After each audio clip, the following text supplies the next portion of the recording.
오늘 우리 로마서 12장 말씀을 통해서 마음을 새롭게 함으로 변화를 받아, 그 제목으로 말씀을 전할 건데요.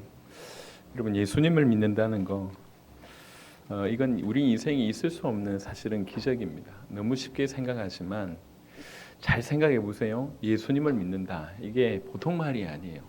성경 전체를 통해서 우리에게 주신 목적도 예수님 올바로 알고 믿게 하는 겁니다. 예수님이 하나님의 아들 그리스도라고 한 그 사실, 그 사실을 믿게 하려고 기록된 것이 성경이고, 그 성경의 기록대로 믿는다는 거예요.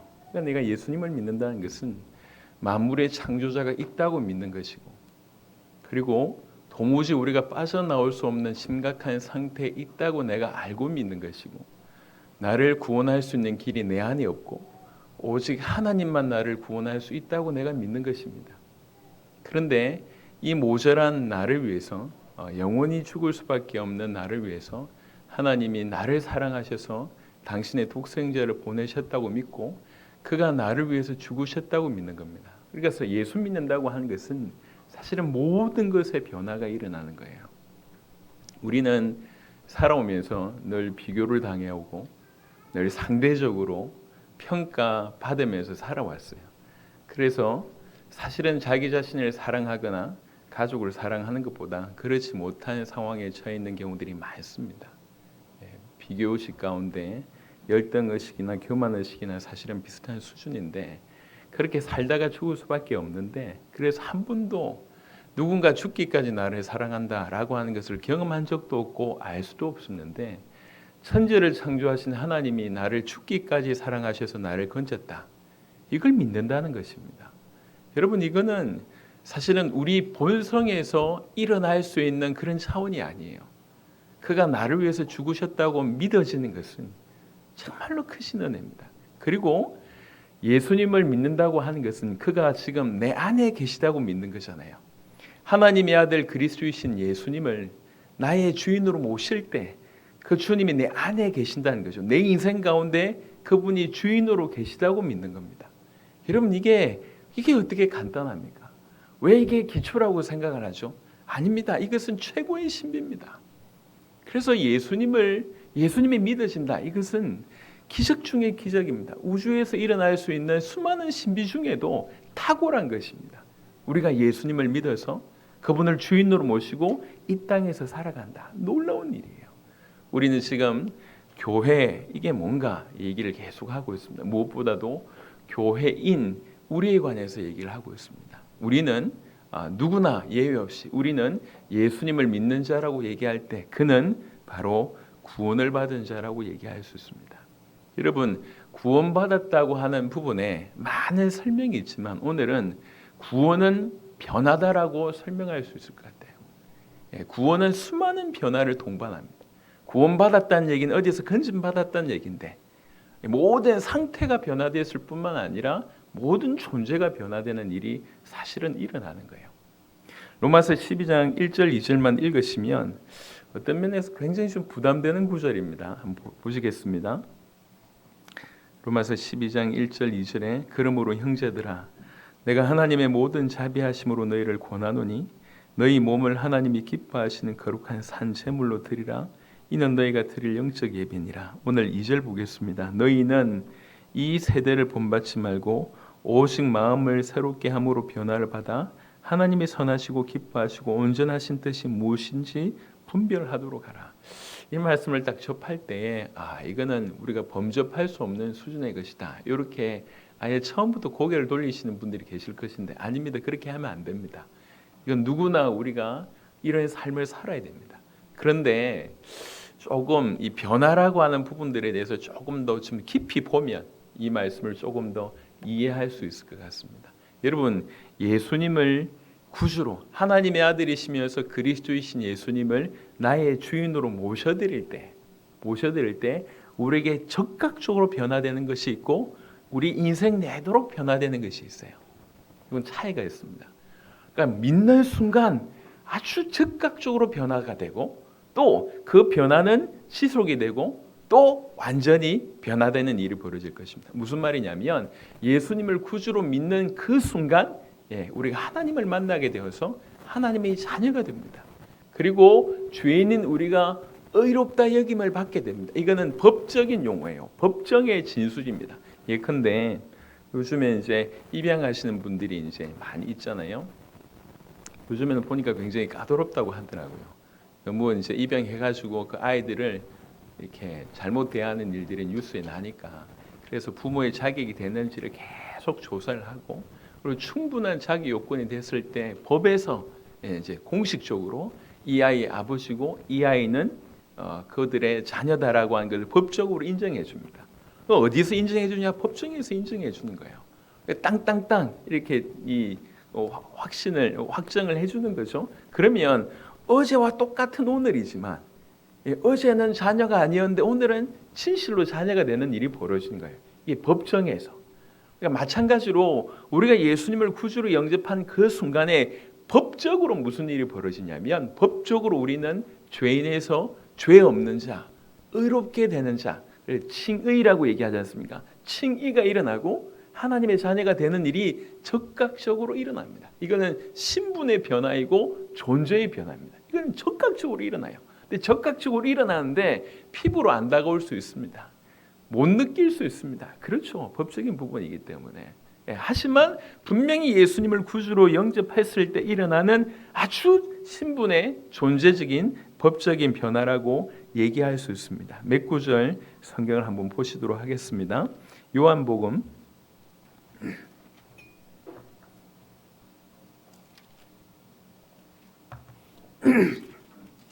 요한복음 1장 12절 보겠습니다.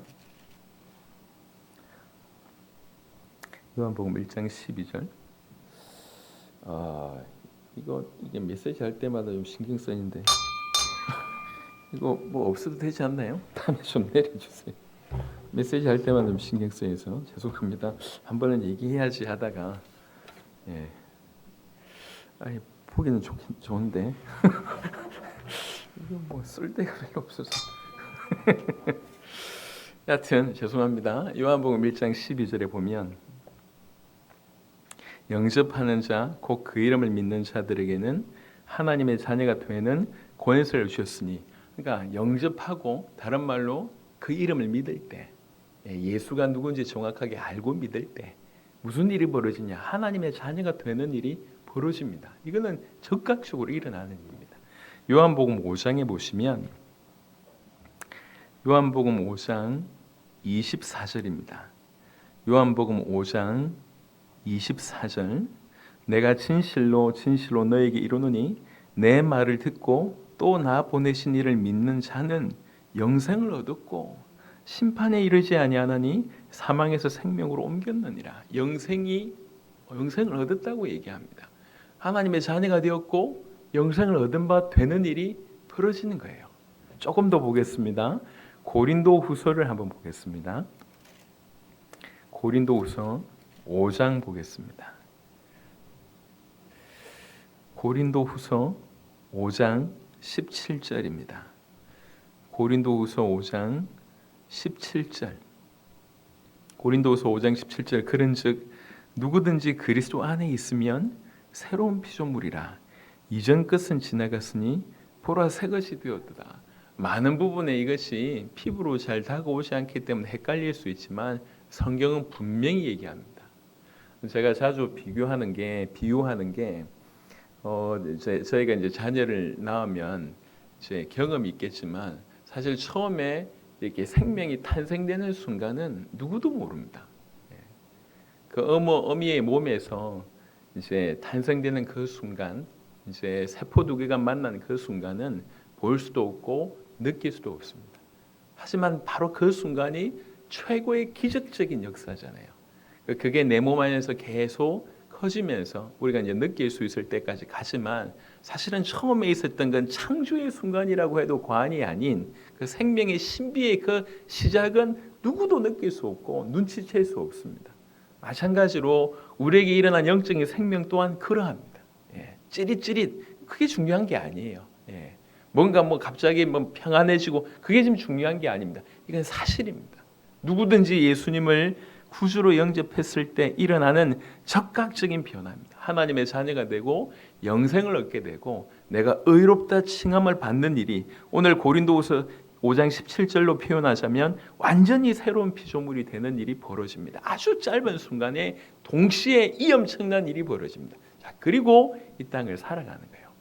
그리고 이 땅을 살아가면서 점점 주님을 닮아가는 성스러운 변화가 일어나는데 그걸 신학적으로 성화라고 얘기합니다.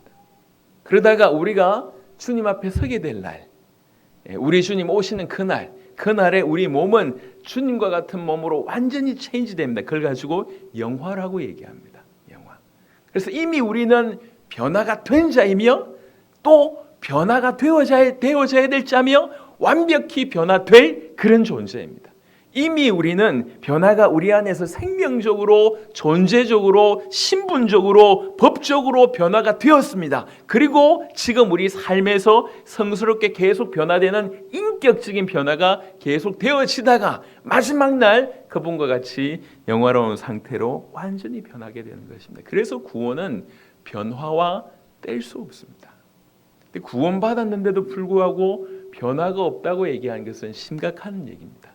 물론 이 중간의 성화의 과정은 동일한 시간을 살지 않습니다.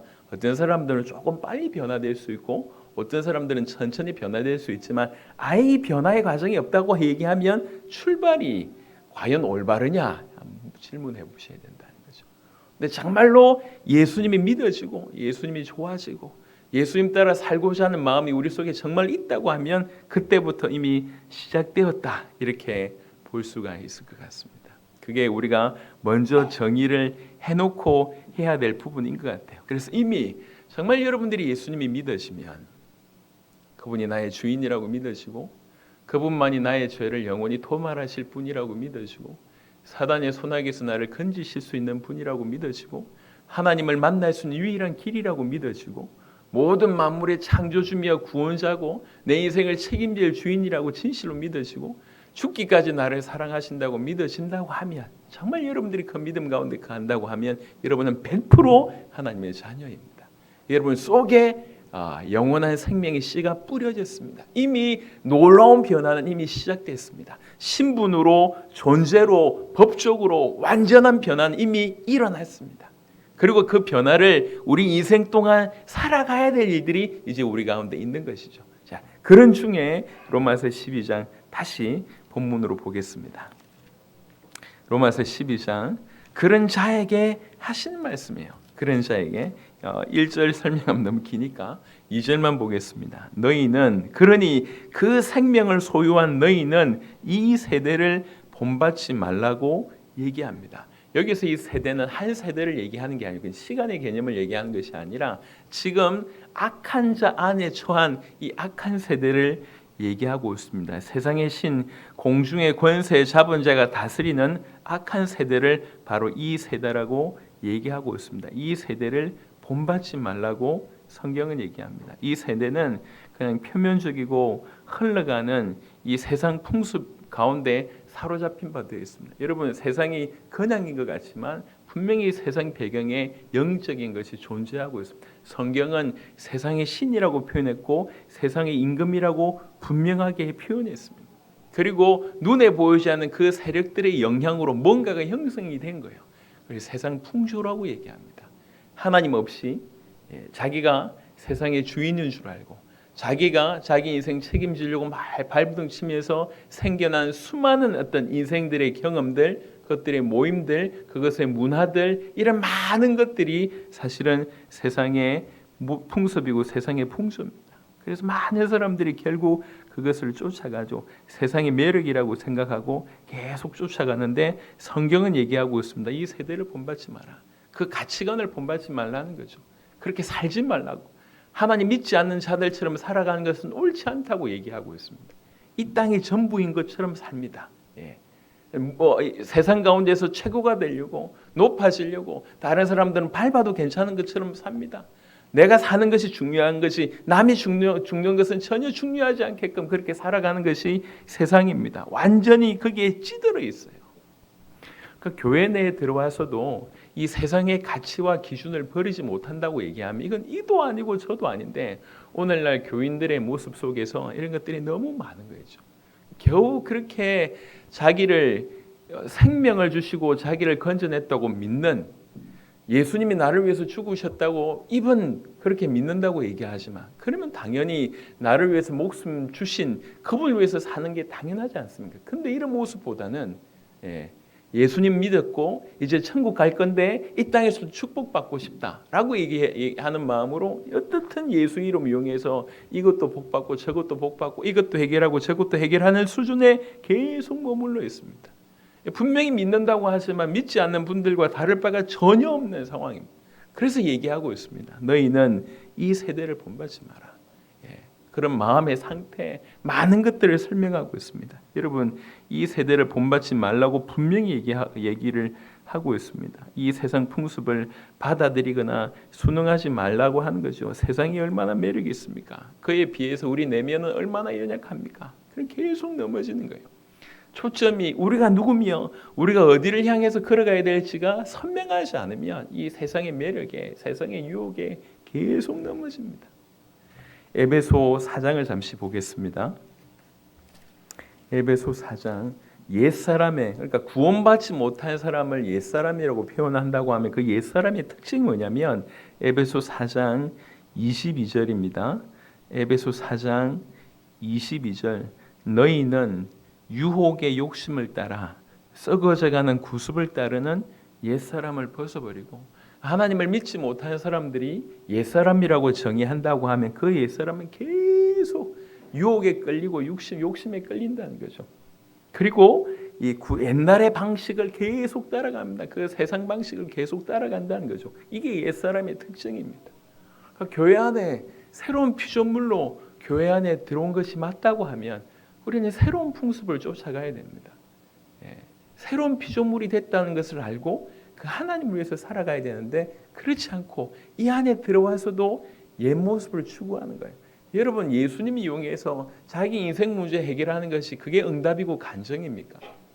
우리 주님이 주님의 길을 가는 중에 채우신 응답 분명히 있다고 생각합니다. 하지만 무조건 이거 주세요, 저거 주세요, 어떻든 자기 인생 문제를 해결하기 위해서 예수님이 이용하는 것은 과연 진실로 예수님을 믿는가, 이런 해봐야 됩니다. 오랫동안 수십 년 교회를 다녔는데 예수님에게서 뭔가 받은 것은 많은 것 같은데 정작 예수님을 모르는 것이 이 세대입니다.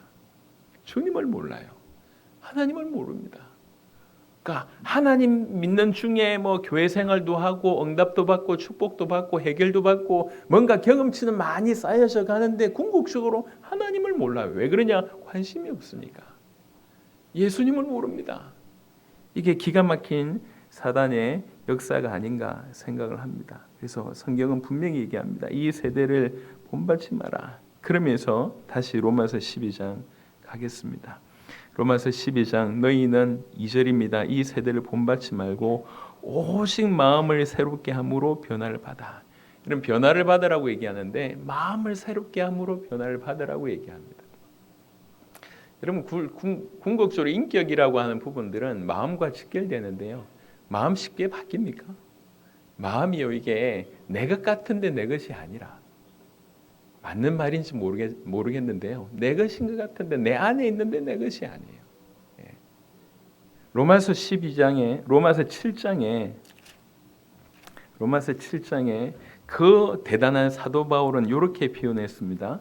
로마서 7장 19절부터 20절, 로마서 7장 19절부터 20절 이렇게 되어 있습니다. 내가 원하는 바 선은 행하지 아니하고, 내가 정말 선을 행하기를 원하는데 그거 행하지 않고, 도리어 원하지 아니하는 바 악을 행하는도다. 나 악 행하기를 원치 않는데 그걸 하고 있는 거예요.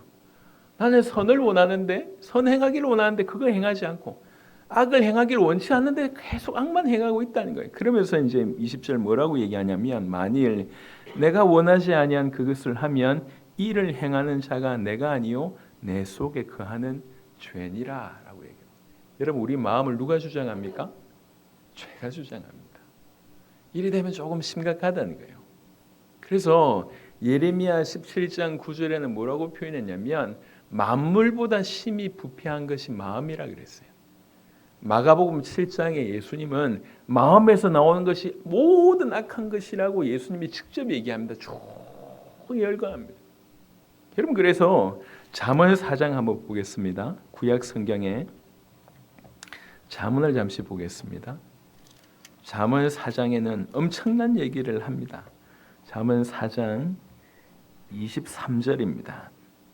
잠언 4장 23절 구약 성경 잠언 4장 23절 모든 지킬 만한 것 중에 더욱 네 마음을 지키라. 생명의 근원이 이에서 남이니라. 마음을 지키라고 얘기하는 거예요. 마음을.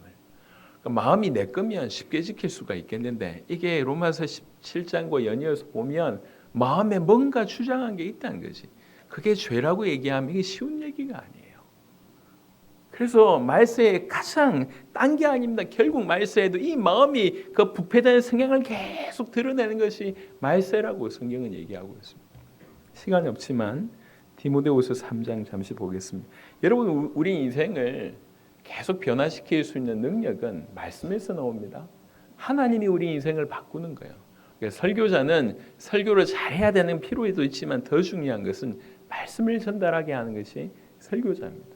그러니까 제가 물론 뭐 PPT를 띄워서 보여드릴 수가 있지만 그러려고 하면 두 가지가 힘이 들어요. 안 그래도 방송팀이 힘든데 또 이렇게 띄우려고 하면 힘들고 또 두 번째는 여러분 성경 안 들고 다닐 거 아니에요.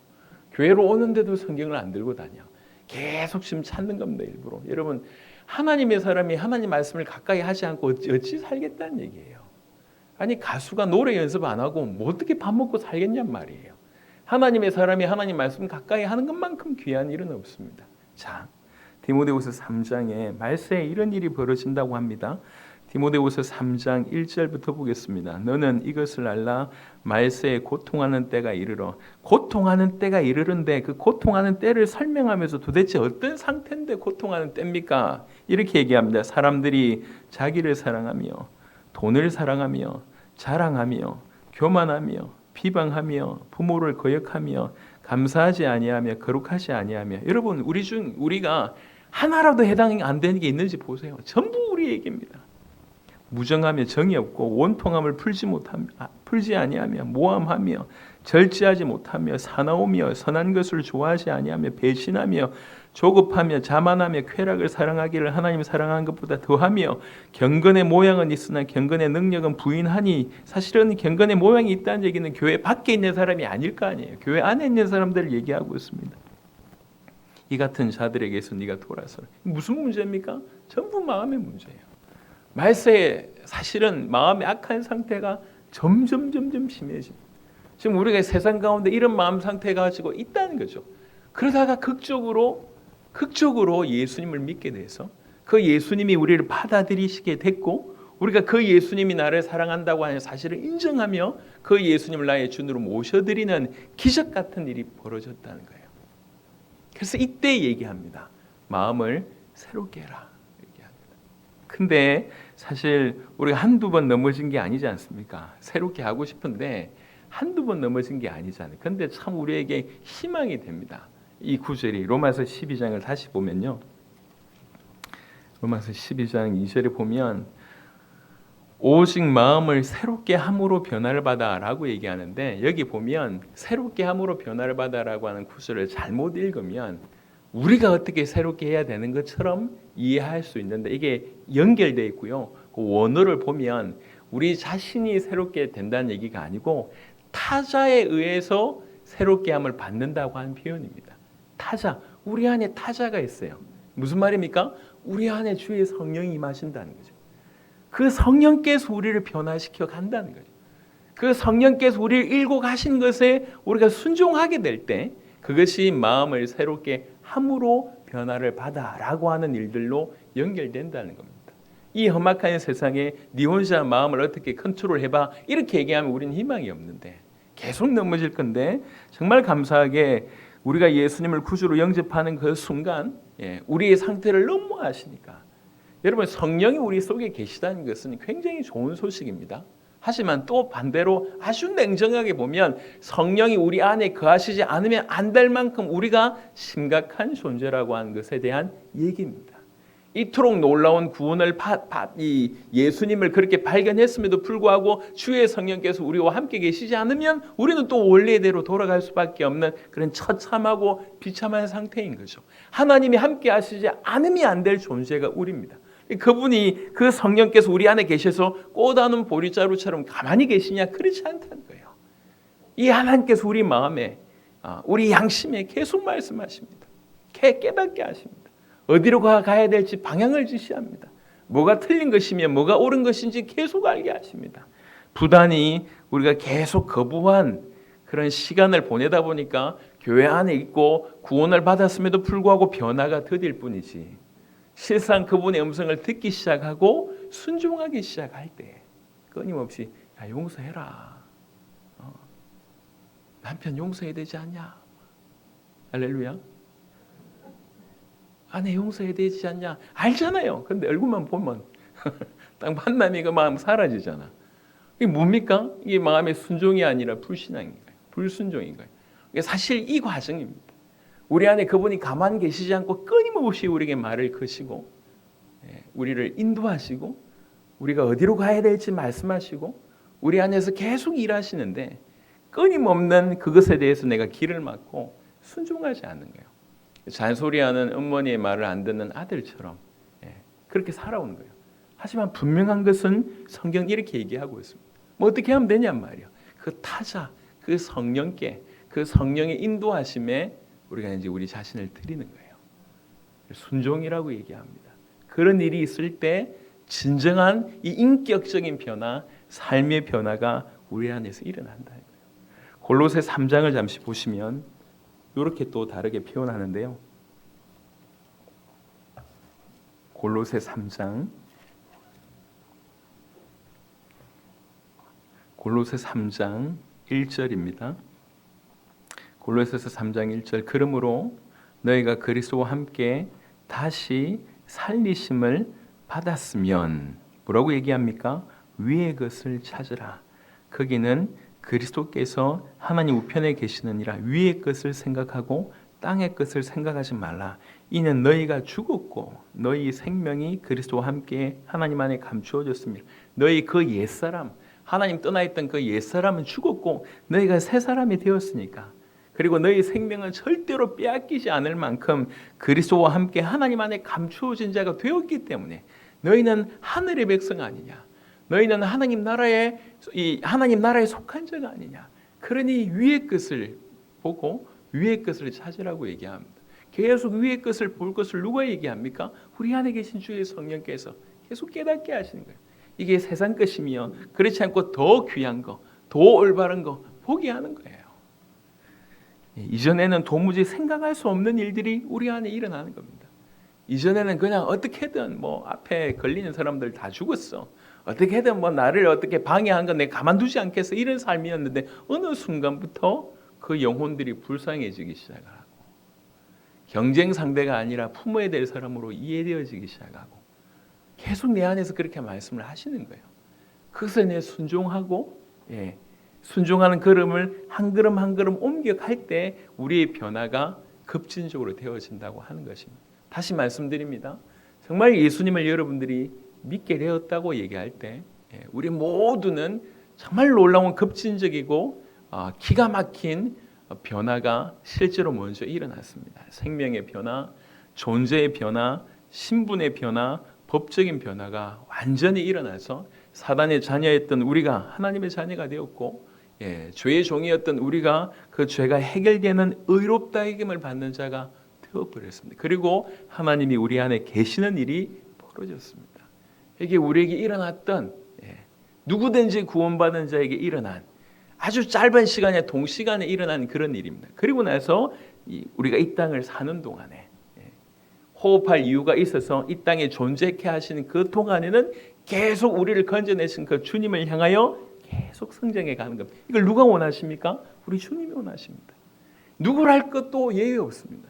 우리 주님 어떤 사람은 내버려 두고 어떤 사람은 끌고 가냐, 그렇지 않습니다. 우리 모든 자들로 하여금 계속 성장하기를 원하시는 것이 우리 주님의 마음이고, 그래서 우리 안에 주의 성령께서 끊임없이 우리에게 그런 방향을 지시하시고 깨닫게 하시고 은혜 주시고 뭐가 옳은지를 계속 말씀해 주시는 것입니다. 그것에 이제 귀를 열고 순종하기 시작하면, 계속 위의 것을 보라고 얘기하실 때 위의 것을 보기 시작하면, 돈을 벌어서 이 땅에 흥청망청 쓰는 것도 중요하지만 이 귀중한 물질을 통해서 주와 복음을 위해서 달라지는 거지 않습니까? 이 귀중한 시간을 나를 위해서 취미 활동하는 것도 중요하지만 이 시간을 잘 활용해서 주와 복음을 위해서, 얼마나 좋습니까? 내가 나를 위해서 살다가 내가 다른 사람들 위해서 살아갈 수 있다. 이게 얼마나 좋은 일이냔 말이야. 그런 일들이 우리 안에서 벌어지기 시작을 한다는 거죠. 그래서 다시 로마서 12장을 오시면, 그래서 너희는 이 세대를 본받지 말고 오직 마음을 새롭게 함으로 변화를 받아 하나님이 선하시고 기뻐하시고 온전하신 뜻이 무엇인지 분별하도록 하라. 분별하라는 얘기는, 분별하라는 말도 있지만 인정하라는 얘기예요. 이게 하나님 뜻이구나라고 인정하고 그렇게 살라는 겁니다. 그냥 분별만 하고 그만, 이게 아니고 뭐가 하나님의 뜻이지? 뭐가 하나님의 선하시고 기뻐하시고 온전하신 뜻이지? 이런 상황에 하나님 뜻은 뭘까? 저런 상황에 하나님 뜻은 뭘까? 라고 하는 것들을 분별하고 인정하고, 인정했다는 얘기는 그렇게 살라는 얘기거든요. 그게 하나님의 뜻이구나 라고 생각하는 거예요. 이게 쉬운 일이 아닙니다. 일평생 적지 않은 시간을 투자해서 큰 일을 했는데 그걸 우리 주님께 드리고, 일평생 적지 않은 이렇게 경제를 모았는데 그걸 또 주님 앞에 드리고, 일평생 자기의 공을 세웠는데 그걸 또 주님께 드리고, 이게 보통 일이 아니에요. 하나님께서 원하시는 것이 뭔가 계속 얘기하고 있습니다. 여러분, 그래서 정말 어떻게 보면 구원받은 자에게서 변화라고 하는 것은 뗄 수가 없는 일입니다. 이 물에 페인트가 떨어졌는데 물이 안 바뀌어? 그럴 수가 있습니까? 기름이 환하게 있는데 불씨가 떨어졌어. 근데 불이 안 붙어. 있을 수 있는 일입니까? 있을 수 없는 일이에요. 그건 애초에 불가능한 일입니다. 죽어있던 우리에게 생명 자체이신 그분 임하셨습니다. 안 변해요? 있을 수 없는 일이에요. 물론 그 인격적인 변화, 성화의 과정은 분명히 시간차가 존재합니다. 하지만 분명한 것은 변한다는 겁니다. 그 안에서 계속 우리 안에 계신 그 하나님께서 우리에게 계속 역사하신다고 하는 것입니다. 그래서 진실로 그리스도인들은 사는 동안에 몇 가지 현격한 변화를 겪게 되어 있습니다. 정리를 몇 가지 해보면 이 성화의 과정을 얘기하는 겁니다. 이미 변화되었고, 이 땅을 살면서 우리가 변화될 것이고, 이 주님 오실 날 우리가 완전히 변화될 것인데, 이 땅을 살아가면서 변화되는 몇 가지 모습을 잠시 보면 무엇보다도 인격적인 새로운 성품들을 조금씩 소유하게 됩니다. 갈라디아 5장, 우리 잘 아는 말씀인데요. 갈라디아서 5장 보겠습니다. 5장 22절부터 23절입니다. 갈라디아 5장 22절부터 23절입니다. 오직 성령의 열매는 사랑과 희락과 화평과 오래 참음과 자비와 양성과 충성과 온유와 절제니 이 같은 것을 금지할 법이 없느니라. 이게 성령의 열매라고 얘기했어요. 성령이 우리 안에 계셔서 우리를 통해서 맺어진 열매입니다. 우리 안에 계신 그 성령의 음성을 듣고 그 성령께 순종하기 시작했을 때 시간 조금 가보니 열매가 이렇게 맺히는데, 그 열매가 이런 9가지 열매들로 드러난다는 거예요. 이런 일이 조금씩 일어납니다. 물론 아주 급하게 일어나는 경우들도 있지만 조금씩 아주 급하게 일어나는 것만 모델이 아닙니다. 사실은 아주 급하게 일어나는 부분들은 소수고, 대부분이 천천히 아니면 자기의 어떤 때에 맞춰서 변화되는 일이 벌어지지만, 분명한 것은 이런 열매가 맺어진다는 거죠. 전혀 하나님을 만나지 못했을 때 전혀 없던 열매가 우리 가운데 일어나는 거예요. 여러분, 사랑을 한다는 얘기는 사실은 굉장한 얘기입니다. 사랑하는 것보다 정죄하고 정오하는 그런 인생이었는데, 어느 순간부터 사람들이 불쌍하게 보이기 시작하고 저들을 살리고 싶다는 마음이 듭니다. 이거는 구원받은 자 아니면 불가능합니다. 갈라디아 5장을 좀 설명하기 위해서 다른 한 구절 더 보고 다시 갈라디아 5장으로 오겠는데요. 로마서 13장 보겠습니다. 로마서 13장 8절부터 10절은 사실은 엄청난 말씀입니다. 로마서 13장 8절부터 10절. 피차 사랑의 빛 외에는 아무에게든지 아무 빚도 지지 말라. 남을 사랑하는 자는 율법을 다 이루었느니라. 율법을 다 이뤘다고 얘기할 때 그 어떤 것보다 비교할 수 없는 것이 남을 사랑할 수 있어? 그럼 끝났다는 거예요. 사실 우리가 아직도 여전히 성장해야 될 부분들이 이 부분이잖아요. 하지만 진실로 남을 사랑해. 나하고 전혀 관계가 없는데 사랑하고 나하고 전혀 어떻게든 어떻게 보면 나한테 해를 끼치는데도 불구하고 그 영혼이 사랑스러워 보인다고 하면 사랑으로 내가 일을 해야 되겠다는 마음이 생긴다고 하면 보통 얘기가 아닙니다. 간음하지 말라, 살인하지 말라, 도둑질하지 말라, 탐내지 말라 한 것과 그 외에 다른 계명이 있을지라도 네 이웃을 네 자신과 같이 사랑하라 하신 그 말씀 가운데 다 들었느니라. 네 이웃을 네 마음 이렇게 네 자신같이 사랑한다. 그 안에 다 들어있다. 사랑은 이웃에게 악을 행하지 아니하나니 그러므로 사랑은 율법의 완성이니라. 사실 이거하고 상관없는 인생이었잖아요. 근데 계속 주님이 나를 사랑하신다는 얘기가 계속 믿어지고 결국은 그것에 굴복하게 되고 정말로 주님이 나를 사랑하시는구나. 쓸모없는 자 나를 사랑하셨구나. 그리고 그 주님의 사랑이 내 안에 임하기 시작하고 그 주님의 사랑으로 영혼들을 보기 시작하고 사람들을 보기 시작한 일들이 일어나는 거예요. 갈라디아 5장을 다시 넘어오겠습니다. 갈라디아 5장의 22절에 오직 성령의 열매는 사랑과 희락과. 이전에는 아무것도 재미가 없었는데 뭐가 잘 돼도 재미가 없고 돈이 생겨도 재미가 없고 일이 잘 돼도 재미가 없고 허무밖에 없었는데 하나님이 살아계신 것과 그분이 나를 사랑한다는 그것이 영원한 기쁨이 되는 거예요. 찬양 하나 하더라도 눈물이 나고 내가 주님을 위해서 이 땅에 살아갈 수 있다는 것이 감사하고 희락과 화평과 일평생 불안하게 살고 잠도 오지 않는 그런 인생이었는데 내가 내 인생을 책임지려고 발버둥치는데 그게 아니구나. 모든 것을 주관하신 하나님이 내 생명이 지금 그 안에 있구나 라고 하는 것 때문에 세상이 줄 수 없는 평안함에 거하게 됩니다. 예전에는 오래 참지 못했는데 참는 게 어디 있습니까? 바로 주먹 나가고 바로 욕 나가고 이랬는데 오래 참은 일들이 일어나고 내 인생에 이런 일이 벌어지는 거예요. 자비와 양성과 정말 이렇게 선 중에도 최고의 선과 충성과 온유와 절제니 이런 것들이 일어나기 시작하는 거예요. 하루아침에 갑자기 꽃이 확 된다 이건 아니잖아요.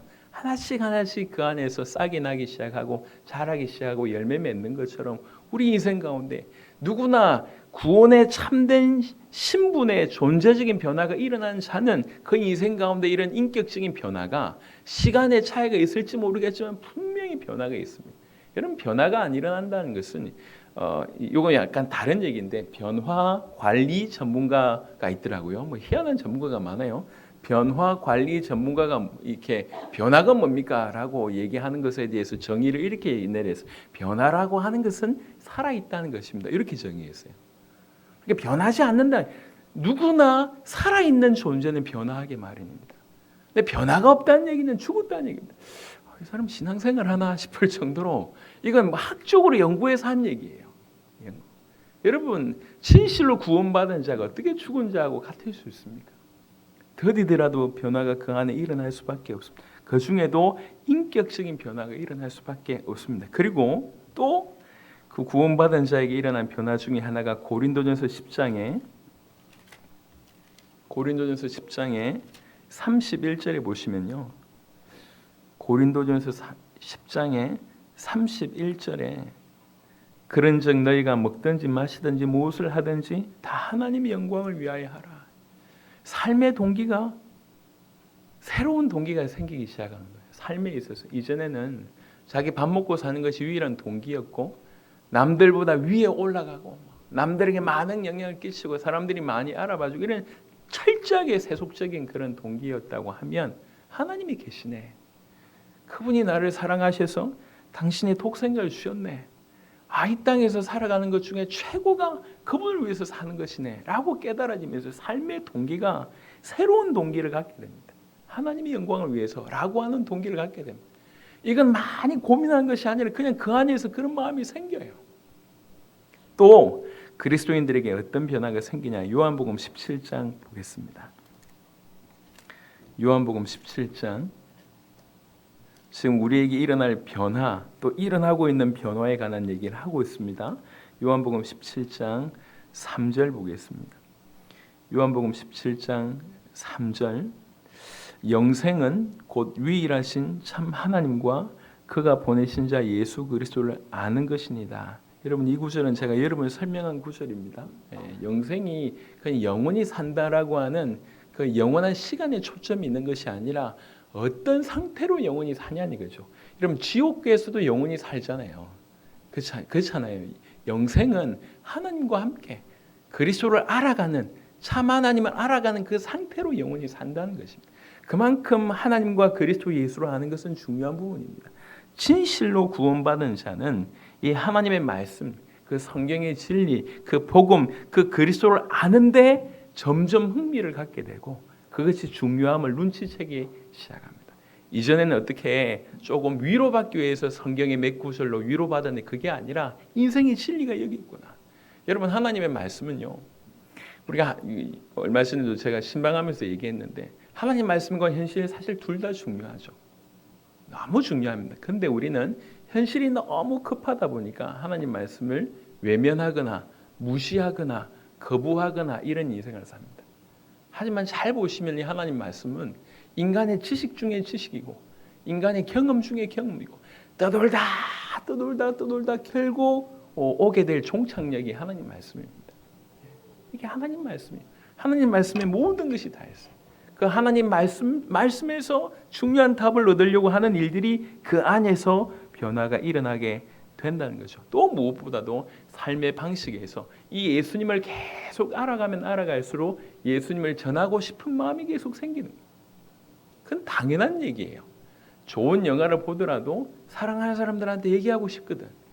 좋은 요즘에 영상이 워낙 많이 떠돌지 않습니까? 좋은 영상만 봐도 그거 보면서 웃음이 나고 이러면 막 소개시켜주고 어떤 영상은 막 이렇게 눈물이 난다 소개시켜주고 싶잖아요. 사람. 내가 음식을 먹고 은혜를 받아도 정말 진짜 맛있구나 이러면 사랑하는 사람 데려가거나 얘기해 줄 거 아니에요. 그게 전도 아닙니까? 예수님을 정확하게 알고 예수님의 사랑에 계속 부딪히면 예수님을 얘기할 수밖에 없습니다. 이게 정상입니다. 근데 이 정상이 지금 너무 힘든 상황으로 전락해버렸습니다. 여러분 이거는 말의 능력이 지금 중요한 게 아니라 용기가 없다는 얘기가 아니고 예수로 충만한 뭔가가 없다는 거예요. 예수로 충만. 여러분 오직 예수만이 오직 복음만이 오직 하나님만이 우리 인생을 변화시킬 수가 있습니다. 이런 일들이 사실 역사 안에도 너무 많았습니다. 조지 뮬러라고 하는 사람이 있습니다. 여러분 잘 아시죠? 1만 번의 기도 응답을 받았던 사람. 2,000명의 고아를 양육을 했고 나중엔 죽기까지 15만 명의 고아를 도왔던 고아의 아버지라고 불리는 조지 뮬러라고 하는 사람이 있는데요. 사실 새로운 사실을 알게 돼서 제가 조금 살펴보다 이 조지 뮬러라고 하는 사람이 워낙 사실은 문제아였대요. 아버지가 술주정꾼이다 보니까 그래서 절도죄로 감옥에도 잡히기도 하고 상습적으로 절도하고 나중에는 경찰관이 너무 잡아보니까 도망가는 방법까지 알려줬대요. 이렇게 도망가면 돼. 그 정도로 심각한 아이였대요. 그러다가 나이 20살 때 진실한 그리스도인이 엎드려 기도하는 모습을 보면서 감동을 받은 거예요.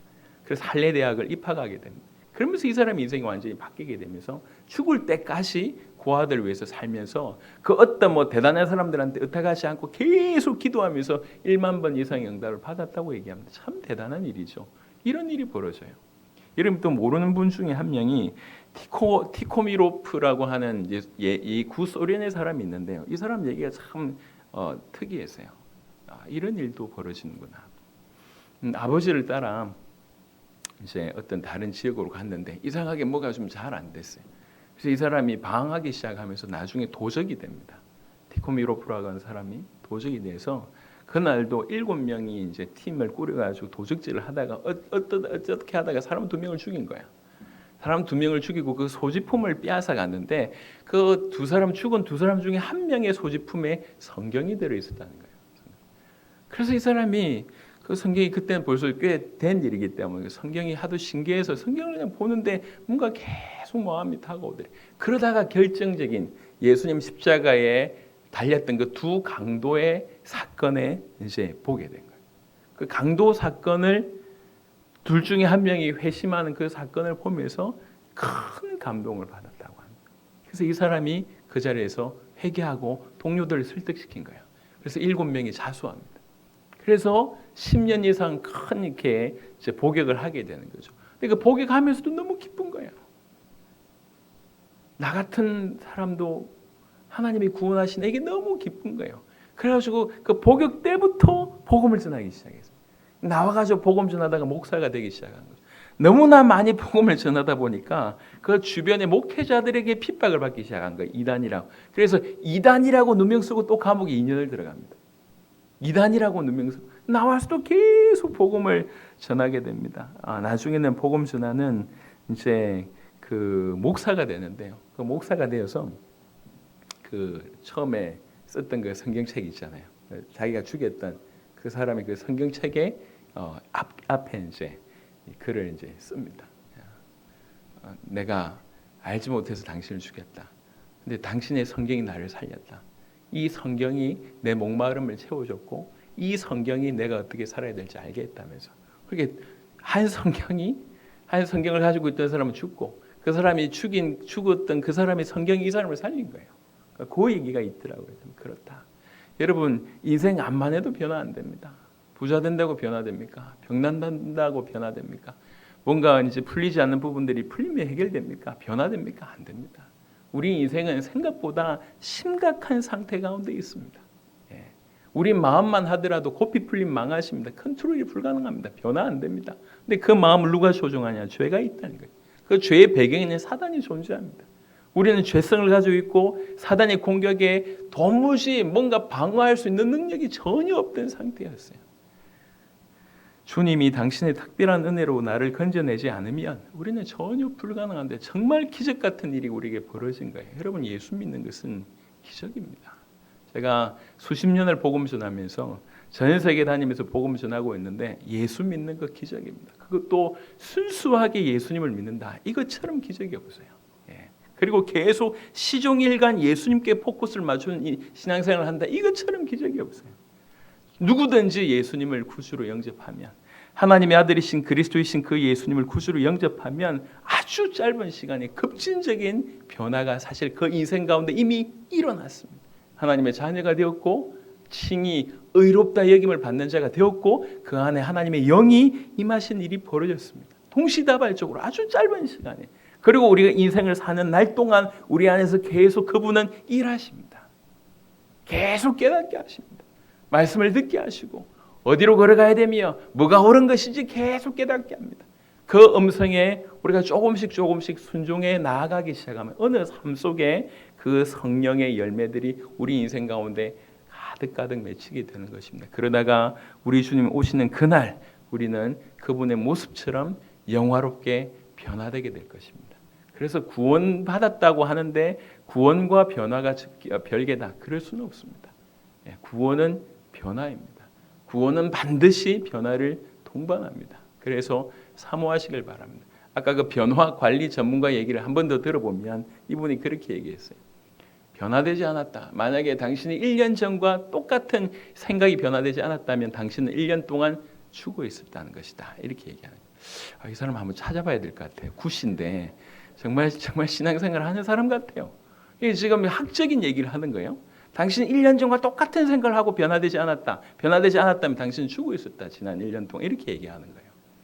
여러분 사실 변화라고 하는 것은 참 쉬운 얘기는 아닙니다.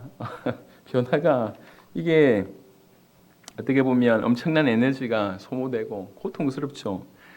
익숙한 것들과 결별을 해야 되고 미래를 향해서 새롭게 도전해야 되고 그래서 어떻게 보면 변화에는 엄청난 희생이 따라옵니다. 그래서 힘들죠. 하지만 기억해야 될 것은 어머님의 그 변화, 그러니까 어머님의 고통 속에서 아이는 태어난다는 거예요. 그게 고통스러운 것이지만 새로운 것들이 그럴 때 태어나는 것입니다. 우리는 철저하게 세상적입니다. 자기중심적입니다. 철저하게 죄성에 따라서 욕심에 끌려가는 그런 인생이었는데 우리 인생에 하나님이 개입하셨어요. 그럼 하나님이 이렇게 가자고 얘기하는 거예요. 내가 접고 이걸 따라가야 돼요. 쉬운 일은 아니죠. 내 것을 접는다는 게. 하지만 그 길을 따라갔을 때 그동안 내 손에 쥐고 있던 것하고는 비교할 수 없는 그런 놀라운 것들이 숨겨져 있다는 거예요. 지난 몇십 년 동안 이 복음을 가지고 어떻게든 우리 살아있을 때 세계 복음을 이제 이루고 주님 오심을 맞이하겠다라고 하는 마음으로 전 세계를 띄웠습니다. 짧은 시간에 전 세계 100개국의 중요한 나라의 제자들이 일어나는 걸 우리가 경험했잖아요. 여전히 우리 교회가 아직까지는 대단히 크지 않고 영향을 끼치지 못한다 할지라도 이런 교회를 통해서 전 세계 100개국이 일어나는 걸 우리가 경험했잖아요. 그 길을 걸어오면서 저는 그냥 별로 한 게 없는 것 같아요. 감사밖에 없어요. 내 같은 놈이 우리가 우리의 성질을 알잖아요. 우리 부족함을 알지 않습니까? 우리 같은 수준이 어찌 이렇게 쓰임받고 있을까? 그게 감사합니다. 어제도 여러 수십 개 나라의 제자들과 함께 모임을 하면서 같이 이제 아무것도 바라지 않고 복음을 위해서, 세계 복음을 위해서 같이 수십 개 나라의 사람들이 같이 엎드려서 기도하는데 그 시간이 얼마나 은혜가 되는지 몰라요. 기도하면서도 그런 생각이 들었어요. 지금 내가 뭐 하고 있지? 어쩌다 지금 이 자리에 있는 것이지? 지금 함께 기도하고 있는 이분들이 도대체 누구지?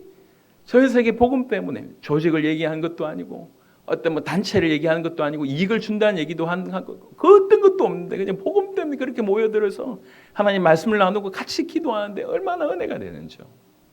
여러분, 지금 우리의 것을 내버린다는 건 참 쉬운 일이 아닙니다. 내가 하고 싶은가 못하게 되는 건 쉬운 일이 아닙니다. 하지만 우리 주님이 가시자고 얘기할 때, 가자고 동행할 요청을 할 때 사실 그 안에는, 그 미래에는 엄청난 것을 예비해 놓고 우리를 초청하는 것입니다. 그래서 우리 안에 끊임없이 말씀하신 이 성령의 음성에 귀 기울이고 순종하는 은혜가 있기를 바랍니다. 말씀을 마무리하겠습니다. 오늘 로마서 12장 2절 한 구절을 통해서 이렇게 얘기합니다. 너희는 이 세대를 본받지 말고, 이 세대를 본받지 말고 오직 마음을 새롭게 함으로 변화를 받아 하나님의 선하시고 기뻐하시고 온전하신 뜻이 무엇이든지 분별하도록 하라 명령하셨습니다. 우리 모두가 이 말씀을 깊이 받고 이렇게 살며 그래서 주님께 영광 돌리며 급격한 이 성화의 역사가 우리 모든 성도들 가운데 임하기를 그리스도 예수 이름으로 축원합니다. 살아계신 주님 감사합니다. 주님, 공로 없는 우리에게 영원히 죽어도 말 한마디 할 수 없는 죄인인 우리에게 당신의 아들을 아낌없이 내어주시고 우리 주 예수 그리스도께서는 당신의 목숨을 들이시면서 당신이 죽고 우리를 살리신 그런 은혜를 우리에게 허락해 주셨습니다. 이것이 사실이라고 하면 우리가 받은 복은 이루 헤아릴 수가 없고 우리가 받은 은혜는 뭐라고 청량할 수 없는 것인 줄 믿습니다. 이 은혜가 우리 가운데 임하여 너무나 놀라운 신분의 존재적인 법적인 그런 놀라운 변화가 이미 일어났고 우리 인생 가운데 인격적인 변화와 성화의 과정을 우리에게 허락하시는 줄로 믿습니다. 그러다가 마침내 영화로운 상태로 우리 주님을 맞이하게 될 줄로 믿습니다. 이렇게 기쁨으로 성장하는 그 성스러운 변화를 우리가 기대합니다. 주님, 우리를 다스려 주옵시며 정말 오늘 주신 말씀처럼 우리 마음을 새롭게 함으로 변화를 받는 일들이 우리 모든 성도들 가운데 일어나도록 축복하여 주옵소서. 힘든 일이지만 즐거워할 수 있게 하여 주옵시며 더욱 기꺼이 우리 하나님의 말씀에 주의 성령의 음성에 순종할 줄 아는 우리가 되도록 축복하여 주옵소서. 그래서 갈라디아 5장의 그 열매가 우리 모든 성도들의 삶 가운데 풍성하게 맺혀지도록 축복하여 주옵소서. 감사를 드렸고 우리 주 예수 그리스도의 이름으로 기도드렸습니다. 아멘. 감사합니다.